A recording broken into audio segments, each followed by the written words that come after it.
Audio Jungle.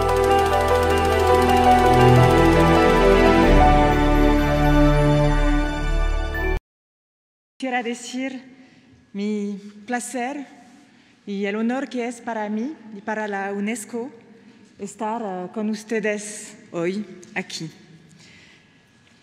Mi visita se inscribe en una historia de 75 años entre UNESCO y México. México ha sido un miembro fundador y entusiasta desde la creación de nuestra agencia, una agencia de las Naciones Unidas para la Cultura, la Ciencia, la Educación, justo después de la Segunda Guerra Mundial. Ustedes fueron el primer país del mundo a establecer una delegación permanente en nuestra organización. Ustedes fueron el anfitrión de la primera conferencia general aquí, en la Ciudad de México, en 1947, después de la conferencia de fundación en París.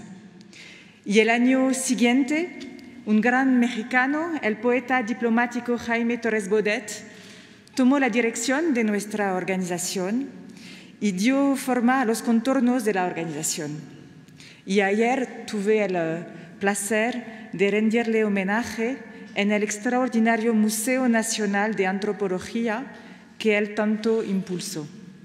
Un museo que da testimonio de la fuerza, de la riqueza y de la importancia del patrimonio cultural de vuestro país.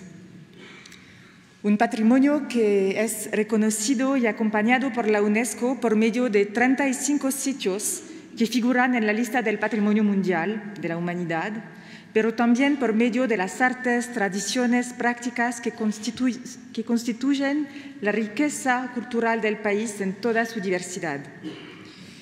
Esta diversidad cultural, la diversidad de las lenguas, será el objetivo de este diseño de acciones para las lenguas indígenas, que será sostenido por las Naciones Unidas bajo la coordinación de la UNESCO. Profundizará las acciones realizadas durante este año, el año que acaba de finir, 2019, en favor de las lenguas indígenas, a las que México ha contribuido tan brillantemente como se muestra en el video que acabamos de ver. Lo que decimos es que los idiomas no son sinónimos de identidad, interpretaciones del mundo, son esenciales para nuestro futuro común. Su reconocimiento es una cuestión de dignidad, pero también de su capacidad para integrarse en la sociedad de hoy. Pues ¿cómo uno puede integrarse si no puede estar orgulloso de su propia historia, de su propia identidad? Y hoy todo el mundo debe reinventar, por ejemplo, su relación con la naturaleza. Cuando el consenso científico sobre el calentamiento global y la pérdida de biodiversidad nos dice que el camino global no es sostenible. Tenemos mucho que aprender en este sentido de aquellos que han sabido aprovechar su entorno y traducir en palabras una estrecha relación con la naturaleza.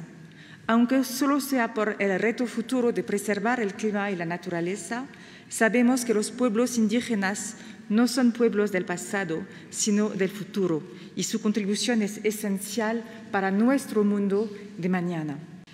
Tenemos una relación muy especial entre México y la UNESCO, una amistad que está fundada en una larga historia y al cual hoy día sumamos un nuevo capítulo.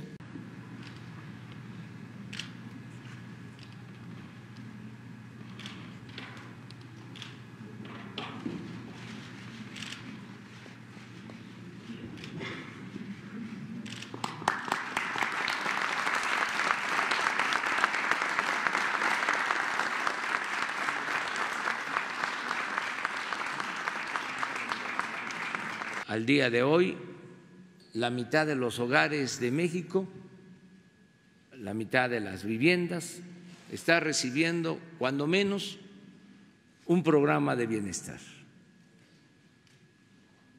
en todo México. Pero en el caso de las comunidades indígenas ya están recibiendo apoyos, cuando menos un programa de bienestar, el 97% de la población. Y el día 1 de diciembre espero informar que el 100% de los hogares indígenas están recibiendo, cuando menos, repito, un programa de bienestar.